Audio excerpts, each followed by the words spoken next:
Bihar phase 2 का जो लोग पेपर दे करके आए हैं उन साथियों को अनुसर का प्यार भरा नमस्कार। और आज हम लोग एरोमा केमिस्ट्री क्लासेस के प्लेटफॉर्म के थ्रू ये पेपर डिस्कशन करेंगे। और ये पेपर जो लोग दिए हैं पेपर, हालांकि मुझे भी आपके अकॉर्डिंग पेपर में थोड़ी सी ट्विस्टिंग हार्डनेस दिखाई दी है।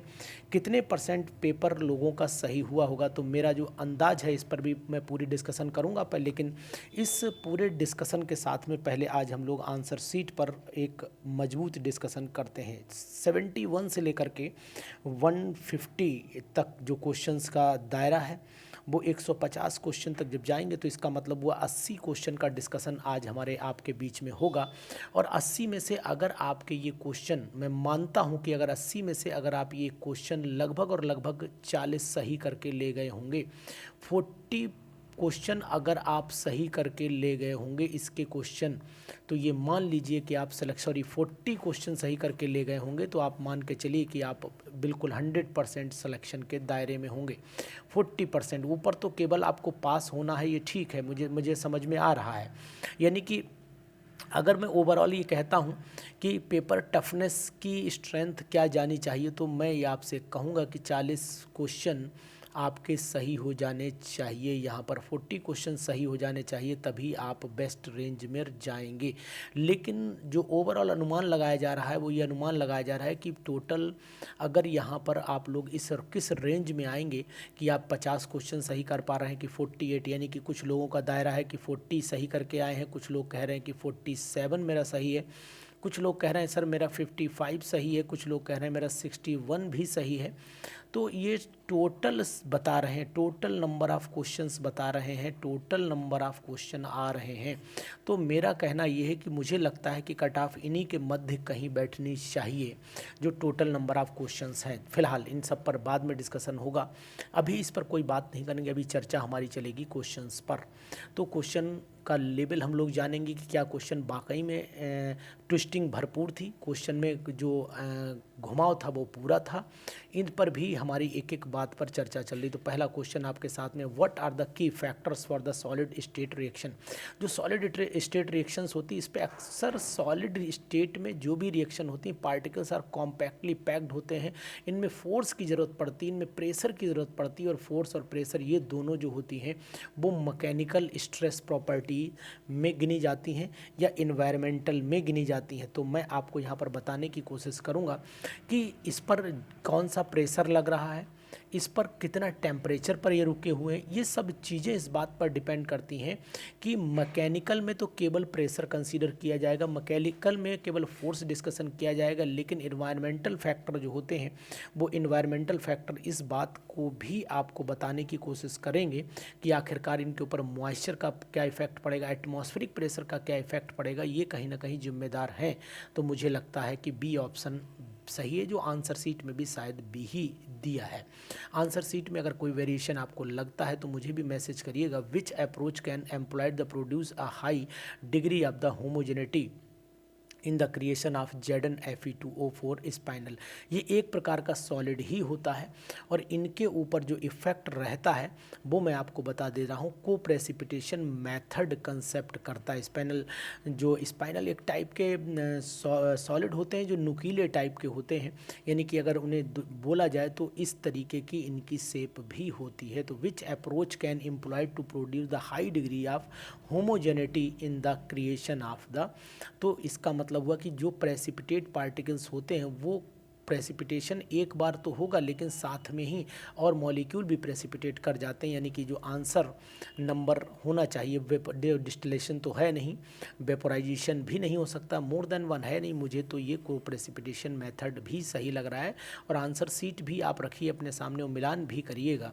इन द जोन, ये क्वेश्चन एनसीईआरटी का क्वेश्चन है और इस क्वेश्चन को मैंने कई बार बोला था कि आप लोग जोन रिफाइनिंग पढ़ लीजिए, जोन रिफाइनिंग पढ़ लीजिए, नोट करिएगा और देखिएगा उस वीडियो को जिसमें मैंने ये बात बोली है। तो 73 वाले क्वेश्चन में भी इम्प्योरिटीज़ जो होती हैं वो एक जगह कलेक्ट हो जाती हैं, उतना हिस्सा हम लोग काट के निकल जाते हैं। एनसीईआरटी का पेपर देख लेना, बहुत लोग परेशान थे और अनु सर को फ़ोन करके बार बार कह रहे थे अब आज नोटिस करो। मैंने बोला था कि अभी नहीं, जल्दीबाजी कुछ नहीं, पहले नोटिस करो अपने आप को कि मैंने आपको क्या बताया था कि एनसीईआरटी में बोले साहब जो नई वाली एनसीईआरटी है यहाँ तो लोग वही चिल्ला रहे हैं। मैंने बार बार कहा कि पुरानी एनसीईआरटी को फॉलो करो।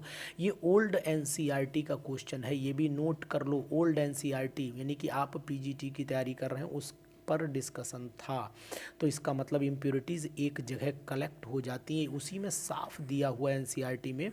और ये liquid phase then in the solid phase, वहीं से अलग काट के हिस्सा जो है वो अलग कर दिया जाता है। ये बात ध्यान दो, बहुत ही इम्पॉर्टेंट क्वेश्चन, अच्छा था आया हुआ क्वेश्चन। उसके बाद what are the crystallizations initial material. Crystallization का जो क्वेश्चन मुझे लगता है 70, उधर लाइन छूट गई है एक, वेरी वेरी सॉरी, ये वाली लाइन, इधर वाली लाइन 74 वाला क्वेश्चन छूट गया। 74 वाले पे चले आई, which solid structure has definite, ये मैंने पढ़ाया है, ये मेरे अगर आप जानोगे तो शायद आपने नोटिस किया होगा कि मेरा पढ़ाया हुआ क्वेश्चन है। यानी कि अगर मैं इसके आगे अरोमा लिखना चाहूँ तो लिख सकता हूँ। आप नोट कर लो, मेरे नोट्स देख लो, मेरी वीडियो देख लो, ये आपको एरोमा से क्वेश्चन मिला हुआ है 74 वाला।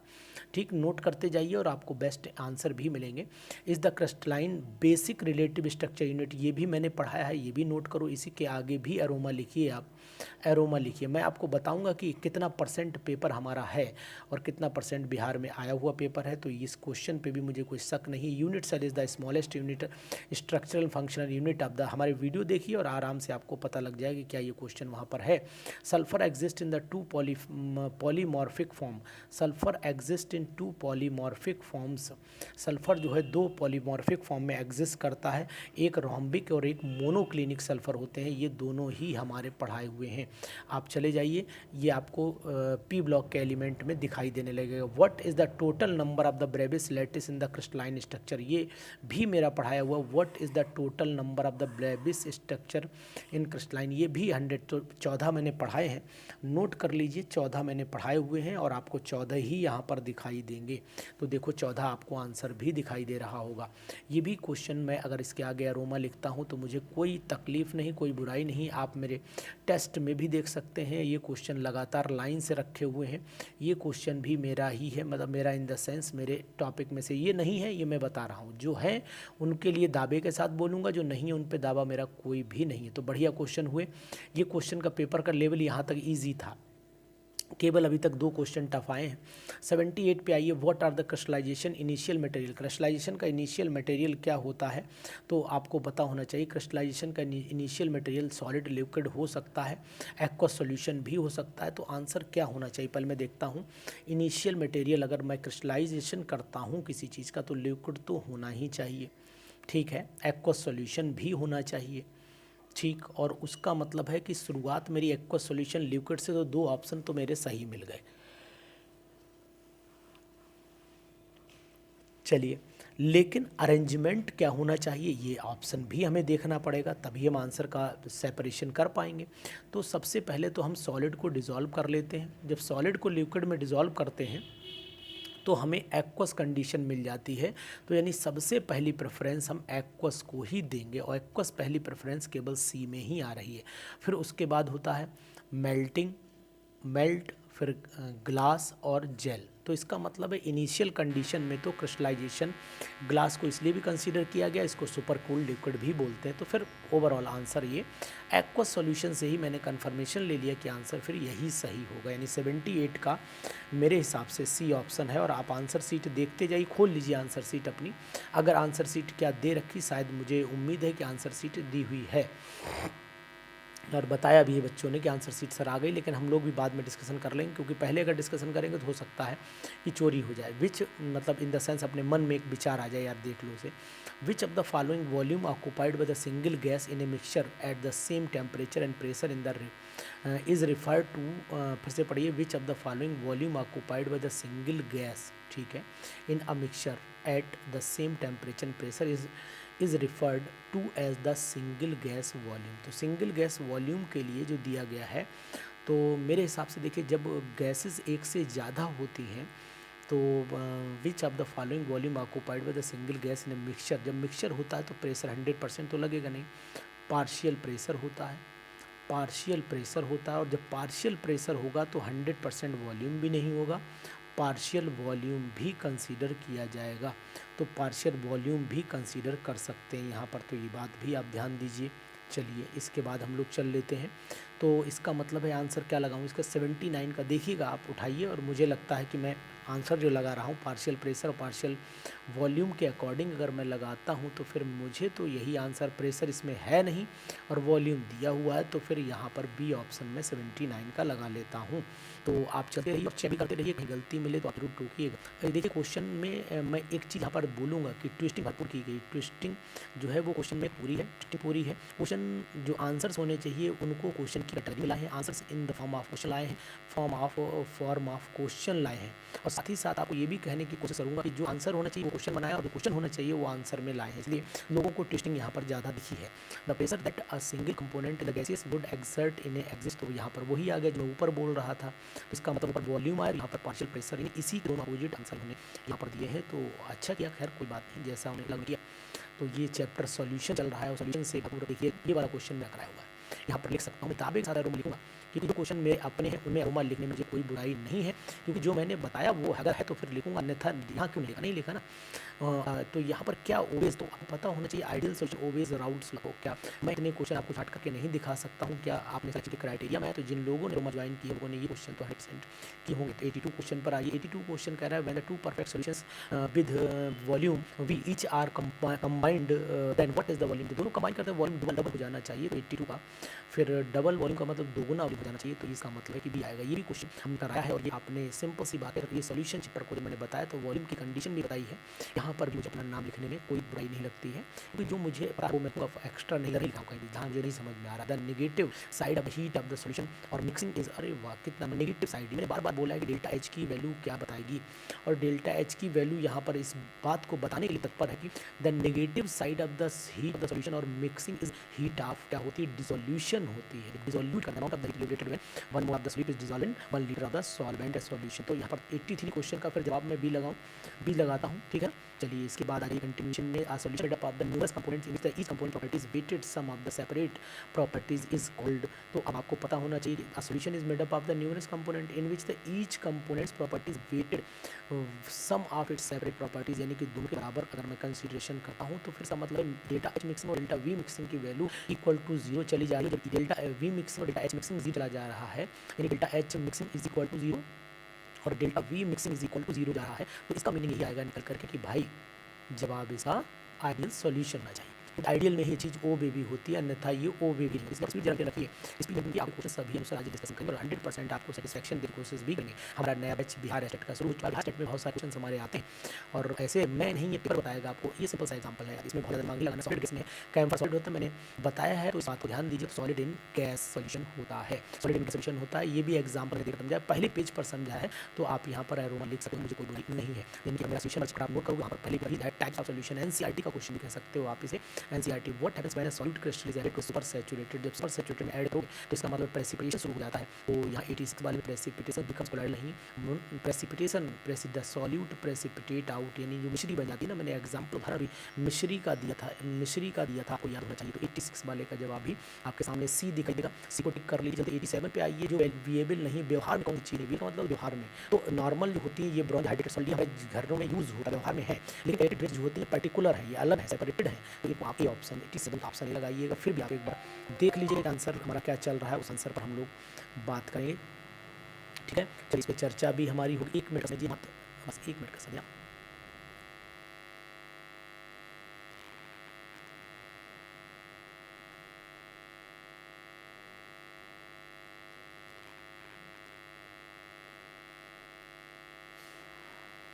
नेक्स्ट हो जाएगा विच of the following is the given, मेरा क्वेश्चन हो गया है, तो इसके बाद हम लोग बात कर लेते हैं।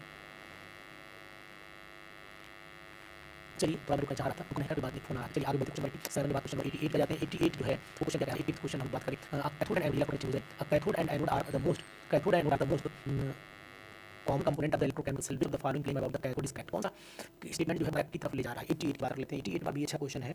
और यहाँ पर मैं देखता हूँ ऑक्सीडेशन करेक्ट एनोड पे होता है, ठीक है, ये गलत है। इलेक्ट्रॉन्स मूव इनटू कैथोड, ये तो बिल्कुल सही है। Usually denoted by the negative sign, cathode में पॉजिटिव होता है इलेक्ट्रोकेमिकल सेल में मोर देन ना, तो बी ऑप्शन 88 का बी ऑप्शन। इलेक्ट्रॉन हमेशा आपको पता होना चाहिए ना, जैसे आपको जानकारी है तो इलेक्ट्रॉन हमेशा यहाँ पर एनोड होता है, एनोड जो होता है यहाँ पर आपने पढ़ा होगा एनोड नेगेटिव होता है और कैथोड पॉजिटिव होता है, तो इलेक्ट्रॉन इधर से चलते हैं। तो सिंपल सी बात ये है कि ये कैथोड की तरफ जाएंगे तो move into the cathode, answer number B इसका एग्जैक्ट होना चाहिए। मैं आपको समझाने के साथ एक्सप्लेनेशन के समझ आप कोई तरीके से समझिएगा। Which of the following claims about electrochemical cell, कौन सी चीज़ यहाँ पर इलेक्ट्रोकेमिकल सेल के पॉइंट ऑफ से ट्रू है। तो cell potential is an extensive property, ना इंटेंस प्रॉपर्टी है। Cell potential is an intensive, पहले ऊपर लेते हैं कि ये क्वेश्चन में था following which of the following claims about the cathode is correct, ठीक बिल्कुल सही। यहाँ पर भी है ट्रू स्टेटमेंट ही है, विच ऑफ द फॉलोइंग वही मीन एक ही निकल के आ रहा है।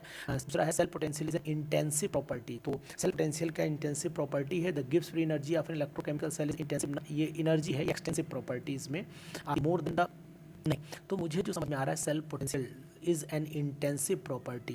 तो जैसे कि सेल अगर मान लीजिए आप लिखा होगा बड़े सेल भी होते हैं, बड़े सेल भी होते हैं वो भी 1.5 वोल्ट दे देते हैं, और छोटे सेल भी होते हैं 1, यानी कि जो इस बात पर डिपेंड करता है कि वो वोल्टेज कितना दे रहे हैं, वोल्टेज उसकी अमाउंट पर डिपेंडेंट नहीं रहता है। तो this property is called intensive property, ठीक है।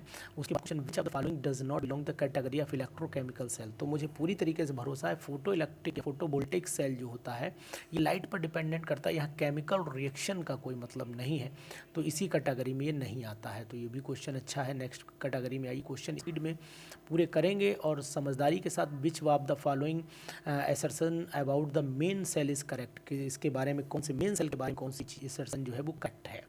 तो example of primary cell is a mercury cell, mercury cell primary है, यानी कि एक बार यूज़ होता है दोबारा यूज़ नहीं होता है, ठीक है। Is an example of primary cell निकल ना, ये सेकेंडरी बैटरी में the electrode reaction can reverse, ये रिवर्स नहीं होती हैं, इरिवर्सिबल होती हैं इलेक्ट्रोड की।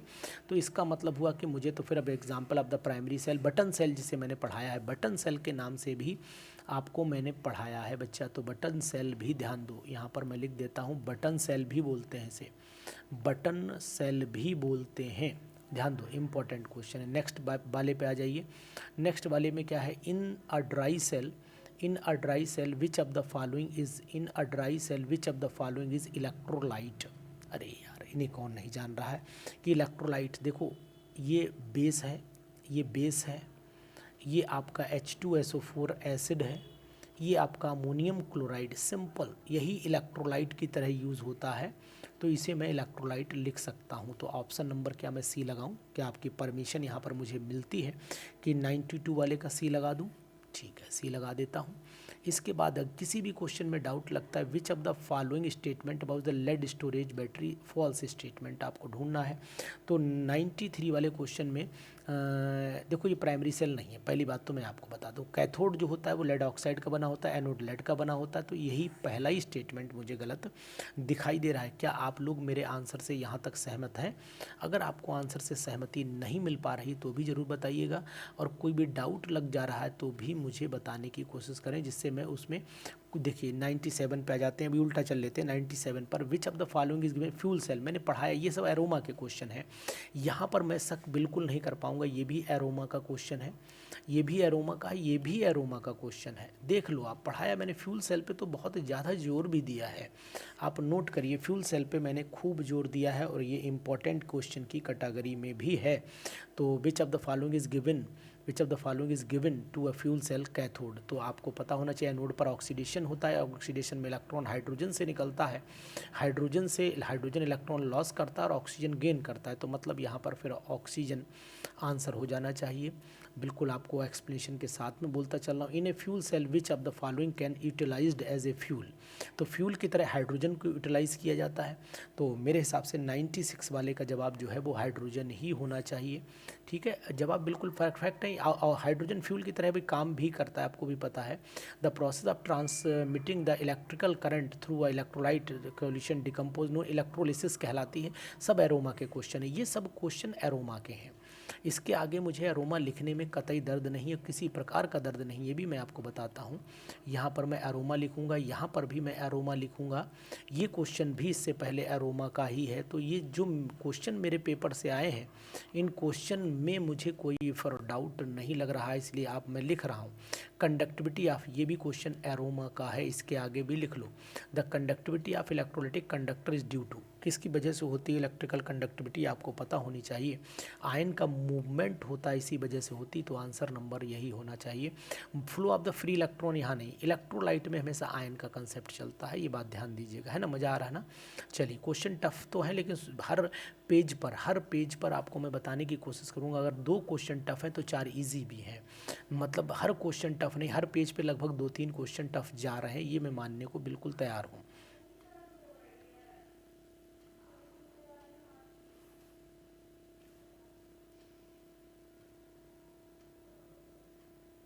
द स्टडी ऑफ रिएक्शन, अरे यार ये तो चैप्टर से क्वेश्चन आ गए, डायरेक्ट चैप्टर्स पूछ लिया। वैसे आपको मैंने, जब मेरी डेफिनेशन आपने सुनी होगी, यूपी पीजीटी की तैयारी कर रहे तो मैंने लोगों से पूछा कि व्हाट इज़ केमिकल काइनेटिक्स, तो लोगों ने मुझे बताया था कि chemical kinetics the branch of chemistry in which we study about the rate of reaction. मैंने कहा ना गलत। तो बोले सर क्यों गलत, तो मैंने कहा factors affecting the rate of reaction, जब तक ये नहीं आएगा केमिकल काइनेटिक्स पूरी नहीं हो सकती है। तो आप ये जान लीजिए साथियों कि अनुज सर की हर वीडियो अपने में इम्पॉर्टेंट थी, और लोगों ने उसे पढ़ा नहीं पढ़ा ये बात अलग थी। लेकिन हाँ, एक चीज़ जानना पड़ेगी आपको कि अगर आप हमारी वीडियो को प्रेफरेंस नहीं देंगे तो फिर ये मान के चलिए आप नुकसान में रहेंगे। तो आपको वीडियो को प्रेफरेंस देनी पड़ेगी, क्योंकि मैं लगातार हर क्वेश्चन पर इसीलिए मैं बहस भी करता हूँ, इसीलिए मैं बहस मतलब पॉजिटिव डिस्कशन मेरा रहता है, हर वीडियो में आपको दिखाई देगा। तो नोट करिए इस चीज़ को, और बहुत important, the reaction rate constant eight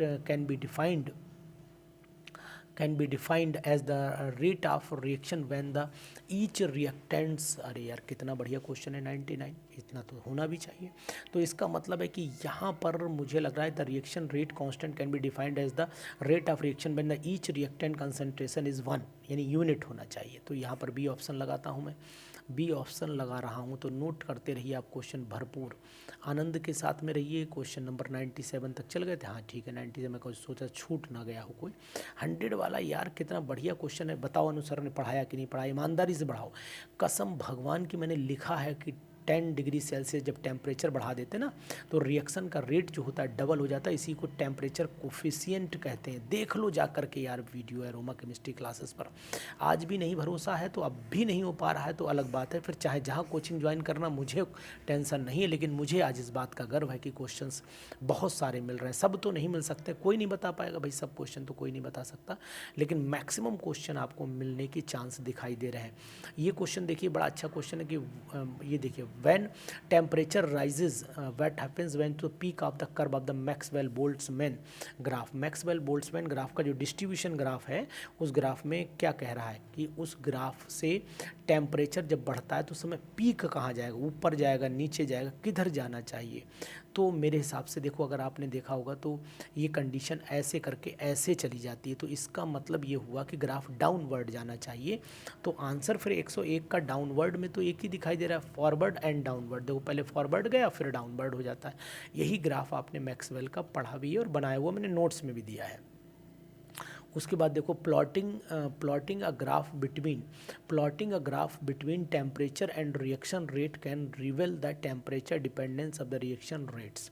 102 का जवाब आपको क्या मिलना चाहिए, plotting a graph between the temperature and the reaction rate can be रिवेल the temperature dependent. Temperature हमेशा जो है वो इसमें थोड़ा सा डिस्कशन करना पड़ेगा, क्या होना चाहिए, concentration. Plotting a graph between the temperature and reaction rate रिवेल the temperature dependence of the reaction rate. तो टेम्परेचर डिपेंडेंट जो रिएक्शन रेट की होती है, वो अगर मैं इस तरीके से ग्राफ को ड्रॉ करने की कोशिश भी करता हूँ, तो यहाँ पर मैं प्लॉटिंग ग्राफ बिटवीन टेम्परेचर बढ़ाता हूँ तो रिएक्शन का रेट में पहले बढ़ेगा, ठीक है, रेट कांस्टेंट तो होगा नहीं, देखता हूँ concentration of reactant. Plotting a graph between the temperature and reaction rate can रिवेल the temperature dependence of the reaction rate. Rate constant और टेम्परेचर पर होना चाहिए डिपेंडेंस। ठीक है, एक बार आप इसको जरा जरूर देखिएगा।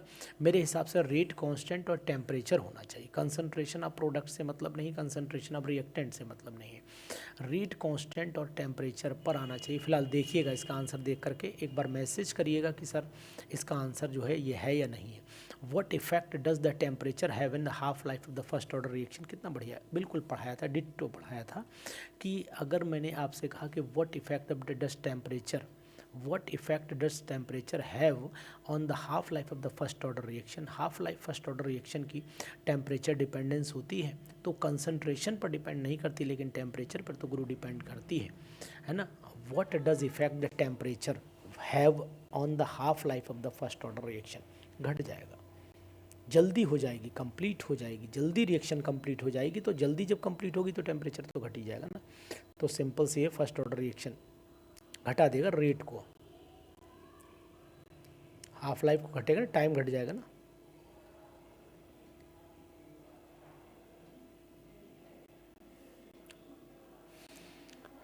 चलिए आ जाते हैं नेक्स्ट क्वेश्चन पर। आपको दिखाई दे रहा होगा 104, फोर्थ क्वेश्चन। मैंने जो क्वेश्चन पढ़ा रहा हूँ, बता रहा हूँ, सब क्वेश्चन आपको दिखा भी रहा हूँ। ये भी क्वेश्चन मेरा कराया हुआ है। यहाँ पर भी मुझे एरोमा लिखने में कोई दिक्कत नहीं आएगी, तो मैं यहाँ पर भी एरोमा लिखूँगा और बताऊँगा only a simple homogeneous reaction requires which of the following method. कौन सा मेथड हम लोग प्रयोग करते हैं, तो आपको पता होना चाहिए कि सिंपल, जब मैंने आपको कैलकुलेशन सिखाई है only simple homogeneous reaction requires which of the following, तो आपको याद होना चाहिए हम लोग अधिकतर जितनी भी रिएक्शंस होती है उनका रेट पता करने के लिए ग्राफिकल मेथड का प्रयोग करते हैं। तो 104 वाले का जवाब ग्राफिकल और इंटीग्रेशन दो दिखाई दे रहे हैं मुझे। इंटीग्रेशन मेथड भी हम लोग लगाते हैं, लेकिन अब यहाँ मुझे डाउट है, इसमें बताइएगा कौन सा आंसर दिया हुआ है। मुझे लग रहा है कि इंटीग्रेशन भी यूज़ करते हैं ग्राफिकल, लेकिन ग्राफिकल ज़्यादा यूज़ नहीं किया जाता, इसलिए फ़र्क, ये दोनों मेथड ही सही है, लेकिन इन दोनों में सबसे ज़्यादा ए ही प्रयोग होता है। फिलहाल आप ए पर जाइए और आंसर सीट में भी एक बार मिलाइएगा क्या कह रहा है। इस पर देखो क्वेश्चन बहुत अच्छा है। इन द 30 मिनट 50% कंप्लीट हो रही, टी हाफ की जो वैल्यू है वो टी हाफ की वैल्यू 30 हो गई। टी हाफ से के निकाल लोगे, के इज इक्वल टू 0.693 अपॉन 30 हो गया। ठीक है, तो यहाँ पर आ जाओ कि आपका हो गया 0.0, 3 दूनी 6, 3 तिया 9, 3 एक कम 3, 0.0231 हो गया। ठीक है, complete. Calculate the amount of the time, यानी टाइम पूछा है, तो यानी कि 0.0231 is equal to 2.303 upon T. T इधर आ जाएगा टी, चलो टी। लॉग इनिशियल कंसंट्रेशन 100 मान लो, और इसमें से कंप्लीट हो गई तो 87 घटा दो इसमें से, तो 100.00, तो 87.5 कर दो। 10 में से 5 गया 5 बचा, यहाँ 10 में से 7 गया 3 बचा, 9 में से 1 8 13, तो यहाँ पर 13.5 हो गया। तो ये आपका t इज़ इक्वल टू हो जाता है 2.303 अपॉन में हो गया 0.0231, यानी कि एक डेसिमल हम 1 0 1 2 3 1 2 3 4 1 0 बढ़ा दें और इन दोनों को हटा दें, तो ये आपका हो गया 231। तो ये लगभग मान के चलो, थोड़ा सा एक आइडिया ले लेते, 231 और ये 1 2 3, यहाँ 1 2 3 4, यानी 10 टाइम चला जाएगा। तो t इज़ इक्वल टू हो गया 10 इंटू लॉग 100 माइनस, यानी कि लॉग 100 की वैल्यू 2 होती है और लॉग 13.5 मुझे देखना पड़ेगा। फिलहाल मैंने मेथड आपको बता दिया है, इसकी कैलकुलेशन कर लीजिएगा। और कैलकुलेशन का अंदाज़ तो मैं नहीं बता सकता हूँ, लेकिन 10 से गुणा भी हो रही। चलिए लॉग बैक पर मोबाइल मुझे यूज़ करना पड़ेगा, समय दीजिए, मोबाइल यूज़ करके लॉग भी निकाल लेता हूँ। 1 मिनट रुक जाओ, मोबाइल से ही निकाल दूँगा लॉग। लॉग कितना है, लॉग 13.5 है। चलो ये आ गया 1.1, तो ये 1.1 आ गया, तो 1.1 रह गया। ठीक, अब 1.1 इसमें से घटा दो। ठीक है, 1.1 घटा दिया आपने, चलो तो ये आपके 2 माइनस 1.1, अब जब मैंने कैलकुलेटर 0.9 बचा ना, 0.9 बचा। देखो ये 1 2 3 4, ठीक, यहाँ 1 2 3 4,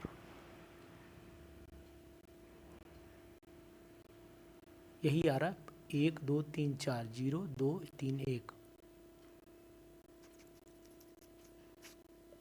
ठीक है, तो इसका मतलब हुआ कि यहाँ पर 100 बचना चाहिए कि 231 रह गया ना, 100 आएगा।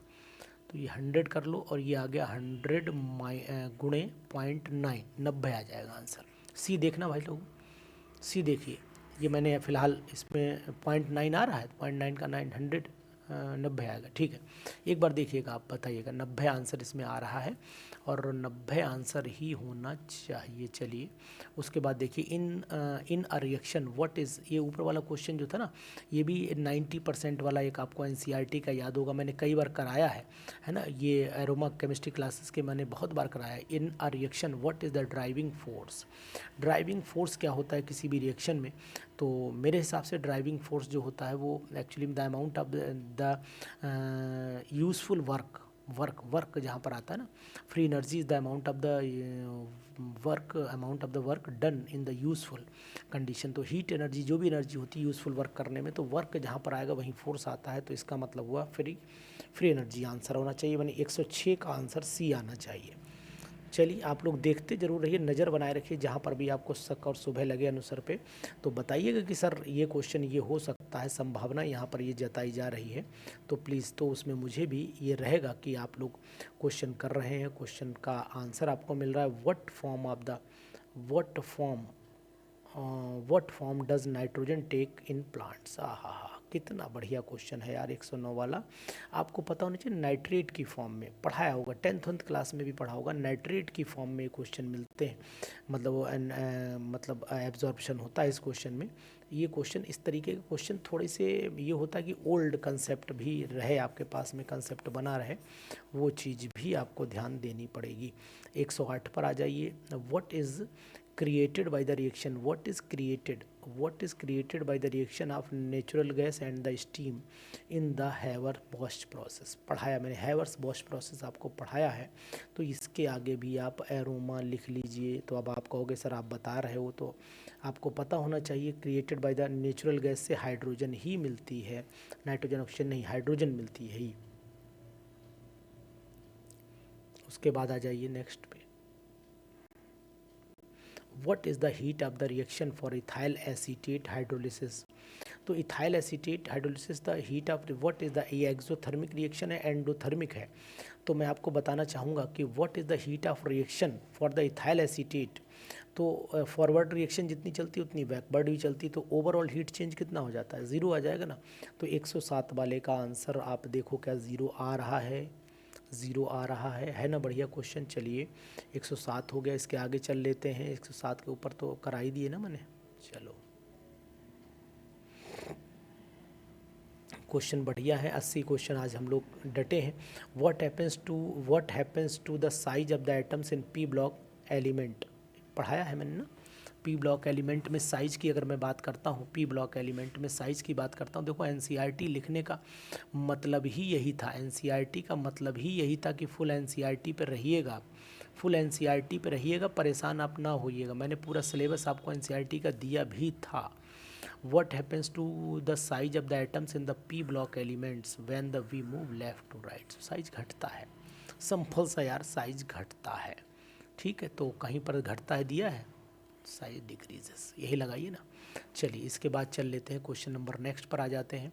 नेक्स्ट क्या कह रहा है कि the copper chips are expose to the concentrated nitric acid. तो आपको ये भी जानकारी हो जानी चाहिए कि कॉपर चिप्स अगर कंसनट्रेटेड नाइट्रिक एसिड के सामने डाल देंगे, उसके अंदर डाल देंगे, तो नाइट्रोजन NO2 बनता है, और NO2 का मतलब हुआ कि नाइट्रोजन 4th ऑक्साइड में ही गिना जाएगा NO2। ठीक है, चलो इस क्वेश्चन को देख लिया आपने। इसके बाद बढ़िए आप क्वेश्चन पर नेक्स्ट पे आइए। When ammonia is oxidize to form the nitric acid, जब अमोनिया को ऑक्सीडाइज करते हैं नाइट्रिक एसिड बनता है। व्हाट प्लेटिनम कैटालिस्ट होता है, तो प्लेटिनम आपको याद होगा, प्लेटिनम गॉज हम लोग जनरली बोलते हैं, है ना, प्लेटिनम गॉज। तो फिर 112 का जब आप प्लेटिनम गॉज तो केवल अकेला लिखा नहीं, प्लेटिनम रोडियम गॉज लिखा हुआ है, तो मैं फ़िलहाल इसी पर टिक करूँगा। पैलेडियम नहीं, बेनेडियम ना, बिल्कुल सही, ऊपर वाला ही सही है, ऊपर वाला तो हमेशा ही सही होता है भाई। तो 115 पे आ जाइए नेक्स्ट क्वेश्चन। चलिए, विच of the following statement about the hypophosphorous acid is incorrect.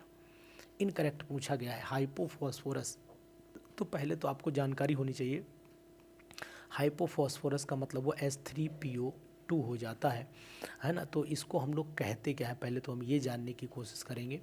The oxidation state of phosphorus, तो यहाँ पर हो जाती है ऑक्सीडेशन स्टेट फॉस्फोरस के निकाल दो, 2 दूनी 4 में से एक गया +1, तो ये तो स्टेटमेंट सही है।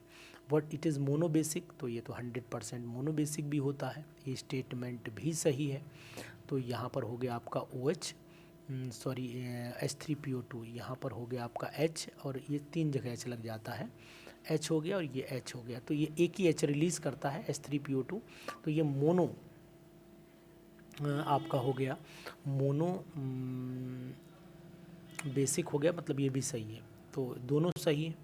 तो अब ये तो दो मोर देन वाला ऑप्शन ही कट गया, तो इसका मतलब है कि इट इज़, मतलब जो नाम इसका दिया हुआ है हाइपोफॉस्फोरस एसिड, इसको कह रहा है कि विच of the following statement was the hypophosphorous is incorrect. तो मुझे लगता है कि फॉस्फेनिक एसिड ये नहीं कहलाता है।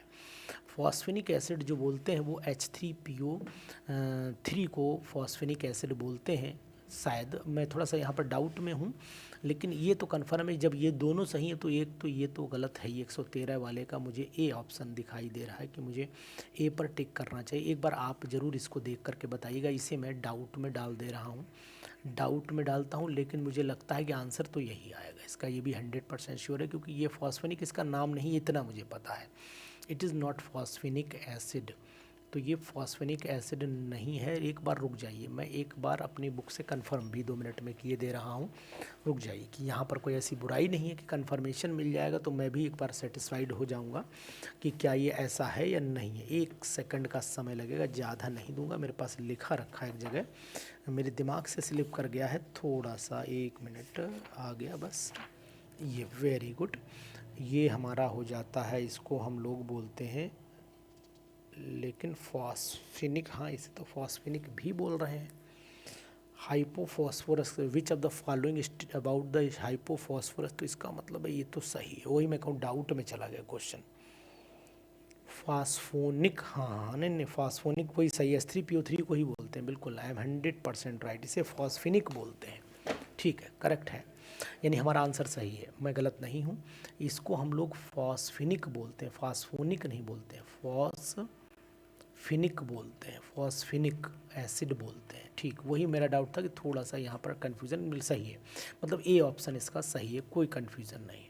अब निपटा दिया मैंने कन्फ्यूज़न, 2 मिनट लगे बस। विच of the following compound has the oxidation +5, तो +5 जो है वो H3PO4 में निकालते हैं, H3 आर्थोफॉस्फोरस एसिड, आर्थोफॉस्फोरस है ना, H3PO, ये तो पर डाई, ये हो गया पर ऑक्सो डाई सल्फ्यूरिक एसिड। चलो इसमें क्वेश्चन पर भी देख लेते हैं, पर ऑक्सो डाई फॉस्फोरिक एसिड है ना, तो यहाँ पर ऑक्सो डाई फॉस्फोरस एसिड जो होता है, इसमें कंडीशन आपको पैदा करनी पड़ेगी। इसमें नाम में एक्चुअली में क्या होता है, नाम से बहुत ज़्यादा कन्फ्यूज़न हो जाता है ना। आर्थोफॉस्फोरस एसिड जो होता है, पहले तो यहाँ से चलते हैं जो जानकारी, आर्थोफॉस्फोरस का मैसेज H3PO4 हो गया, ये हो गया H3PO2 हो गया, तो यहाँ पर 4 दूनी 8 में से 3 गया, सॉरी H3PO4 मैंने लिखना था, H3PO3 होता है। आर्थोफॉस्फोरस एसिड वो आर्थोफॉस्फोरिक होता है, तो H3PO3 यहाँ पर हो गई 3 दूनी 6, यहाँ पर आएगी आपकी +3। चलो इसका मतलब हुआ ये गलत हो गया, काट दो। यहाँ पर तो अभी निकाली थी +1, तो ये भी गलत हो गया। अब पर ऑक्सो डाई फॉस्फोरस एसिड, पर ऑक्सो डाई फॉस्फोरिक एसिड कैसे बनता है, पहले मैं आपको ये बताता हूँ, पर ऑक्सो डाई फॉस्फोरिक एसिड कैसे बनता है। चलिए H ये मैंने लिया, ये P लिया, ठीक है, OH लिया, ये है फॉस्फोरिक एसिड, ठीक है। अब यहीं पर हम लोग पर ऑक्सो वर्ड जो यूज़ कर रहे हैं, यही यहीं पर डाउट पैदा करेगा आपके लिए, ठीक है। तो अब इसमें क्या करना पड़ेगा वो चीज़ आपको देख लो, बहुत ही इंपॉर्टेंट है। यहीं से आपको एक H और लिखना पड़ेगा, एक O और, मतलब 2 मॉलिक्यूल ले रहे हैं और उनको हीट कर देंगे।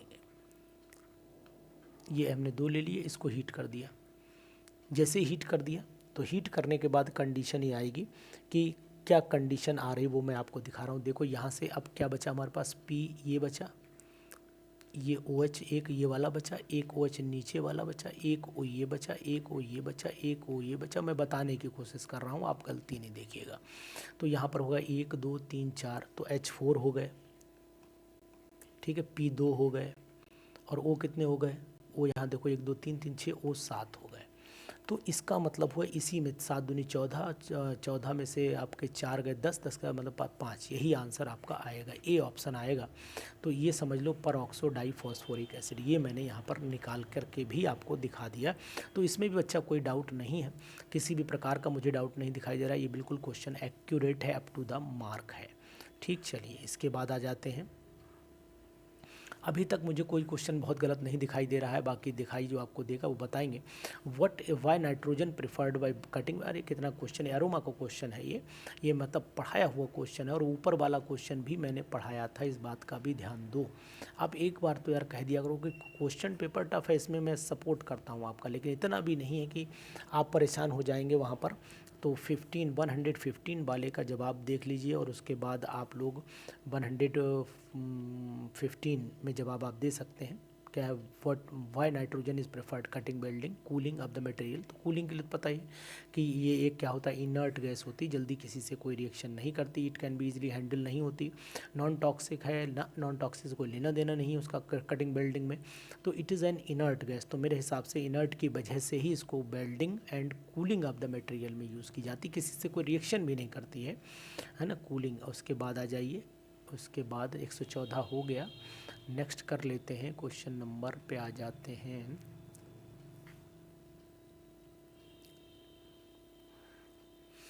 द टर्म निक्टोजन, एरोमा लिखो इसके आगे, पहले एरोमा लिखो, चिल्ला चिल्ला के बताया। निकोजन निक्टोजन 15वें ग्रुप के एलिमेंट होते हैं, 15 ग्रुप के एलिमेंट होते हैं। ये वाला क्वेश्चन मैंने खूब चिल्ला चिल्ला के बताया है, घबराने वाली यहाँ पर प्रोड्यूसर गैस देखिएगा, मैंने अलग से लिखवाया है प्रोड्यूसर गैस को। तो प्रोड्यूसर गैस पर भी एरोमा लिखूंगा, बिल्कुल लिखूंगा, डेफिनेट लिखूंगा। आगे क्वेश्चन बहुत सारे आए हुए हैं, ऐसा नहीं है कि मैं केवल यूं ही आपसे वार्तालाप करता हूं। तो एक तो कार्बन मोनोऑक्साइड नाइट्रोजन के मिक्सचर को बोलते हैं ना, तो यहीं पर लगा दो फटाक से, कोई दिक्कत नहीं है। आंसर बेस्ट हैं, आंसर अच्छे हैं। एनी सब्सटेंस, ये देखो क्वेश्चन क्या कह रहा है, any substance made up of the multiple repeating unit, polymer कहलाता है, called polymer is any substance made up of the multiple repeating units called MERS is called. तो फिर मेरे हिसाब से 118 का मर्स जो आना चाहिए वही आंसर आना चाहिए। मर्स मतलब मोनो, मर्स मतलब होता है मॉलिक्यूल सिंगल यूनिट, जिसे मोनोमर्स भी बोलते हैं, यहाँ पर इसे मोनोमर भी बोलते हैं। इसे monomer is referred to as a polymer, ठीक है, वही आएगा, मर ही आएगा, बिल्कुल 100% राइट। यहीं से वापस हो लेते हैं। विच of the following criteria does not apply in the polymer, question पढ़ाया हुआ है, कौन सा क्राइटेरिया अप्लाई नहीं होता है। तो 121 वाले में विच of the following criteria, number से मतलब नहीं है, नंबर ऑफ द मोनोमर नहीं हम लोग यूज़ करते हैं, मतलब डज नॉट अप्लाई, पॉलीमर्स पर अप्लाई नहीं होता है, यहाँ पर लिखते हैं, है ना। विच ऑफ द फॉलोइंग क्लासिफिकेशन में नंबर के हिसाब से हमने कोई क्लासिफिकेशन नहीं किया है, नॉट क्लासीफाइड, नॉट क्लासीफाइड, हमने यहाँ पर कोई क्लासिफिकेशन नहीं किया हुआ है, ध्यान दीजिएगा। इसी के आगे चल लेते हैं, नेक्स्ट आ जाते हैं। विच of the following is not thermoplastic, इसमें से कौन सी मैंने पढ़ाया, ये भी एरोमा का क्वेश्चन है, और ये भी दोनों मैंने पूरा पॉलीमर में ये बातें डिस्कशन की हैं, नोट कर लीजिए आप कहीं पर भी जा करके, तो ये मिलेगा 120वें क्वेश्चन पर हमारा जवाब रहेगा कि विच of the following is not a thermoplastic, ये थर्मोप्लास्टिक है ना, थर्मोप्लास्टिक, क्योंकि जैसे गर्म करो पॉलिस्टर भी थर्मोप्लास्टिक है, तो इपॉक्सी जो होती है ये थर्मोप्लास्टिक नहीं है, ये हार्ड होती है, इसीलिए इसको हम यहाँ पर रहेंगे। 119 पे चले आइए। Which of the following polymer does not fall within the configuration category, configuration category का मतलब अरेंजमेंट के ऊपर है, तो क्रॉस लिंक अरेंजमेंट पर नहीं, बाकी ये सब कन्फ्यूरेशन पर चलती है कि किस तरीके से मतलब सिमिलर है कि अनसिमिलर है। तो क्रॉस लिंक में सिमिलरिटी एंड सिमिलरिटी कोई मतलब नहीं होता, तो यानी 119 वाले का जवाब भी हमारे पास ए ही दिया हुआ है। और इसी तरीके से 120 वाले का हमारा बी हो गया, एंड लाइन ये वाला 121 का हमारा सी हो गया, इन सो ऑन, ये चलते रहिए। चलिए क्वेश्चन 25 पूरे हो चुके हैं।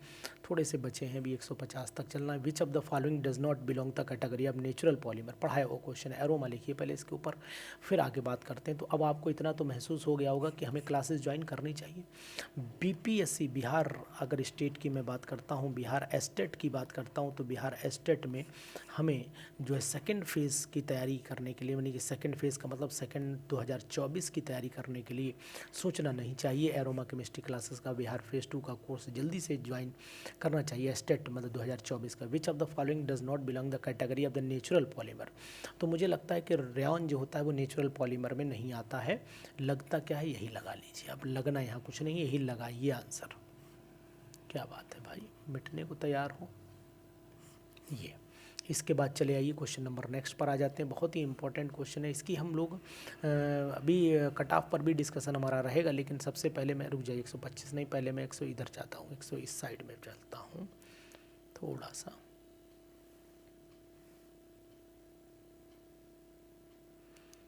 The synthesis of which of the following polymers necessitates the loss of the tiny molecules regular basis, तो 123वां जो क्वेश्चन है, तो the synthesis of which of the following polymers necessitates the loss of tiny molecules on regular basis। Regular basis पे देखो, polythene तो tiny molecules में उसके बाद ही कंबाइन होता है, ब्यूनेस रबर में बी लगाऊं यहाँ पर, एक बार आप देखना, यहाँ पर मुझे बी लग रहा है क्योंकि यही जो है loss of टिनी molecule and regular basis पे होता है, तो नाइलॉन ही होगा मेरा 123 में जवाब।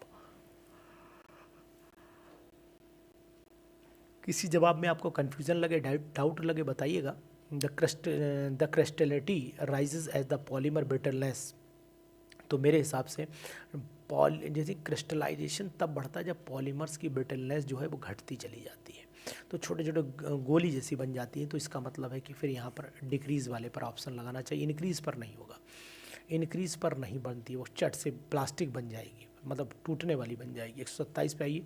विच of the following stages of the addition of the polymerization is not one of them, तो इसमें से कौन सी जो है वो एडिशन की कैटेगरी में नहीं आती। तो टर्मिनेशन, इनिशिएशन दोनों आती है, लेकिन रिक्रिस्टलाइजेशन एडिशन की स्टेप नहीं होती है। इनिशिएशन और आपका होता है प्रोपेगेशन, फिर होता है टर्मिनेशन, तो प्रोपेगेशन इसमें दिया नहीं है। Which of the following short chained low molecular weight polymer are known as a liquid और गैस पॉलीमर, तो 126 वाले पर देखो क्या होता है, low molecular weight polymer high होता तो हाई पॉलीमर्स, और बीच वाले कॉम्बिनेशन होता तो which of the following short chained low molecular wait polymers, तो इन्हें ऑलिगो पॉलीमर, जैसे ऑलिगो सैकराइड है उसी कैटेगरी में हम लोग लाते हैं, मिडिल में ले जाते हैं, बहुत ज़्यादा हाई भी नहीं है, लो भी नहीं है। इसके बाद द पॉलीमर एब्जॉर्ब, क्या बढ़िया क्वेश्चन है दिया यार, polymer absorb water and expand, तो the polymers absorb water and expand, चलो एक बार देख लेता हूँ।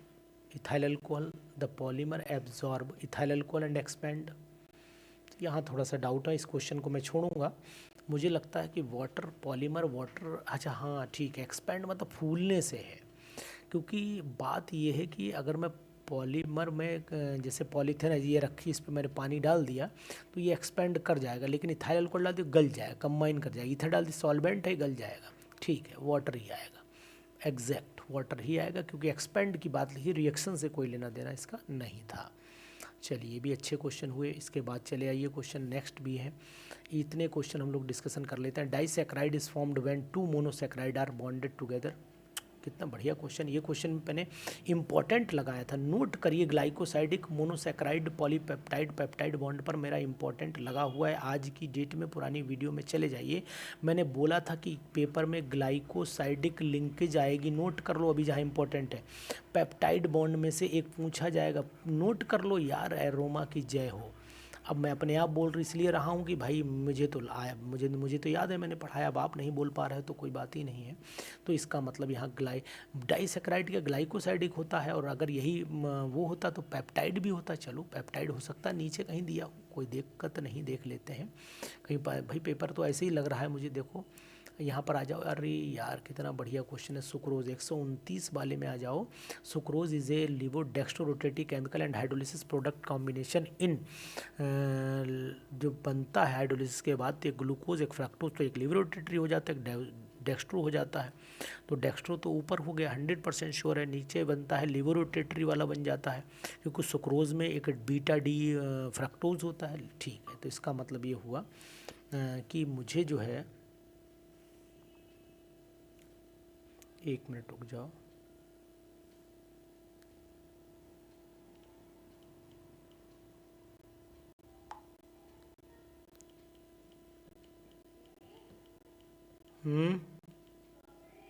अभी रुक जाओ, पढ़ा रहे हैं।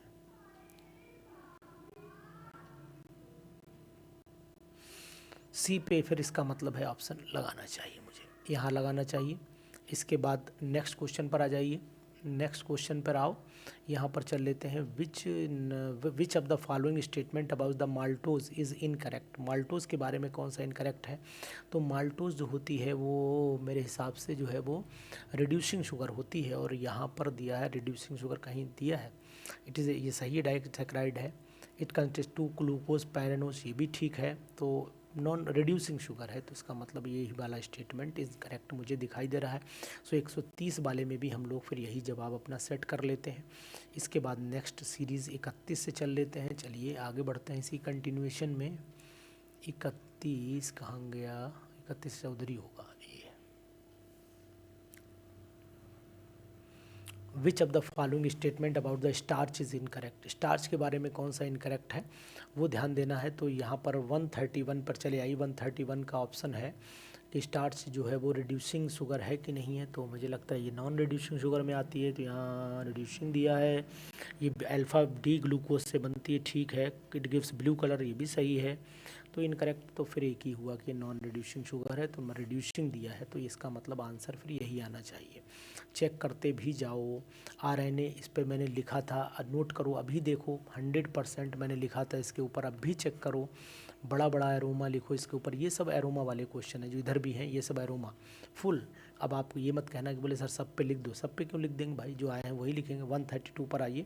132 का फिर आपको मैंने बताया था ना, आरएनए डीएनए में है ना, RNA lakhs the nitrogen base of. तो आरएनए में क्या होता है आपको पता होना चाहिए। अदनान सामी गए थे, अदनान सामी गए यूएसए, तो गए थाइमीन पर ही बचा ना, यूएसए थाइमीन यूरेसिल वाली कंडीशन ही तो रहती है। तो चलिए अदनान सामी गए थे, ठीक। चलिए इसके बाद आ जाओ। लाइसिन इज़ एन एग्जाम्पल, मैंने आपको बताया था कि आप लोगों को याद करना चाहिए था कि लाइसिन जो है वो is an example of the polar but uncharged amino acid. तो अनचार्ज तो मुझे सेरीन पता है। अब आप फिलहाल इसको डाउट में ले जाइए और चेक कर लीजिएगा। वैसे मुझे कंफर्मेशन यही लग रहा है कि एस्पार्टेन नहीं, लाइसिन, ये लाइसिन है ना, तो दिया हुआ है, तो लाइसिन तो नहीं होगा। फिर एक ही ऑप्शन बचा, मुझे यही लग रहा है। आप एक बार 133 को चेक जरूर करके आंसर में रिप्लाई ज़रूर दीजिएगा। इसके बाद चल लेते हैं हम लोग क्वेश्चन नंबर नेक्स्ट में। यहाँ पर आइए। Which of the following chemical classes does not belong to the vast group of the carbohydrate. क्या बढ़िया क्वेश्चन, क्या घुमाव दिया है क्वेश्चन के अंदर, और जो घुमाव है वो भी बहुत ज़बरदस्त दिया हुआ है। Which of the following chemical classes does not belong to the vast group of the carbohydrate. तो vast group of the carbohydrate की अगर मैं बात करता हूँ तो पॉलीहाइड्रोक्सी कीटोन्स ज़्यादा मिलते हैं, तो यहीं पर लगाऊंगा मैं टिक। उम्मीद है कि मेरा क्वेश्चन 100% सही हो जाएगा, तो यहाँ पर लगा लेता हूँ। इसके बाद बढ़ जाता हूँ मैं क्वेश्चन नंबर नेक्स्ट पर। Which of the following statement about the metabolism is false. यहाँ पर थोड़ा सा दिक्कत आ सकती है मुझे। देखता हूँ कि it is due to the process that biomolecule do not have the turnover, it involve the formation of the biomolecule, तो ये तो सही है। It involve the breaking down the, ये भी सही है। तो it is due to the process that biomolecule does not have turnover, यही फॉल्स। टर्नओवर होते हैं बायोमोलिक्यूल, नीचे दिया है ना, it involve the formation of biomolecule, तो इसी का आंसर दे, तो ए ही रॉन्ग हुआ ना।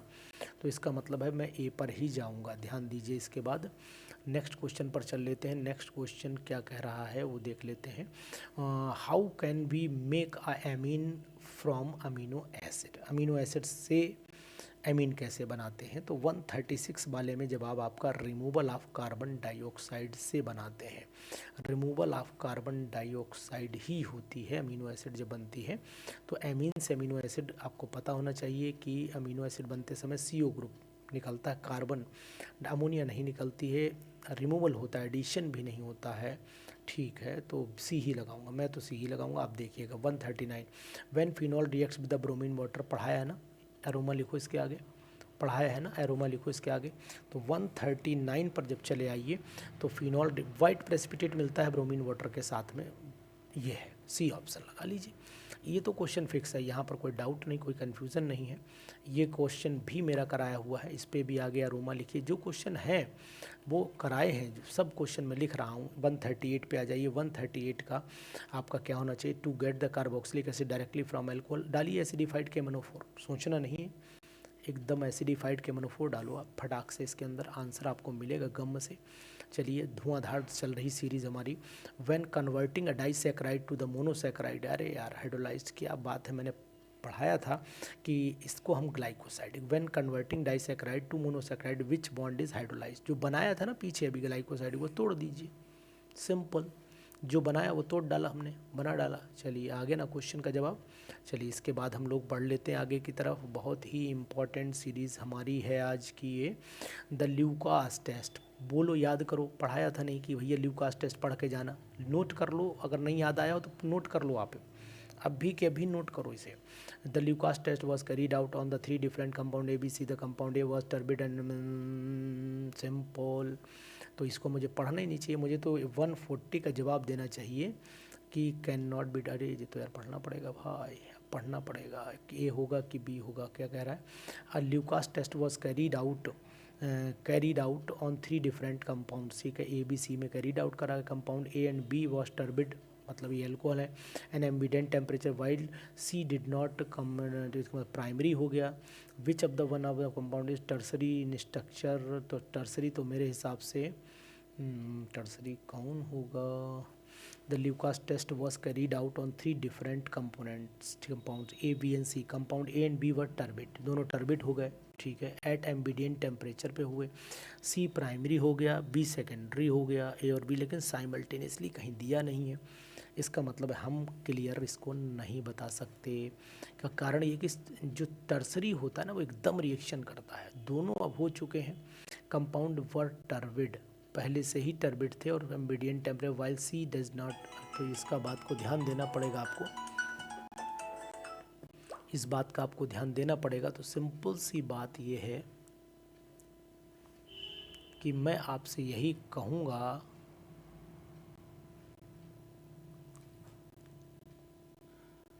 हेलो सर प्रणाम। प्रणाम बेटा, बोलो।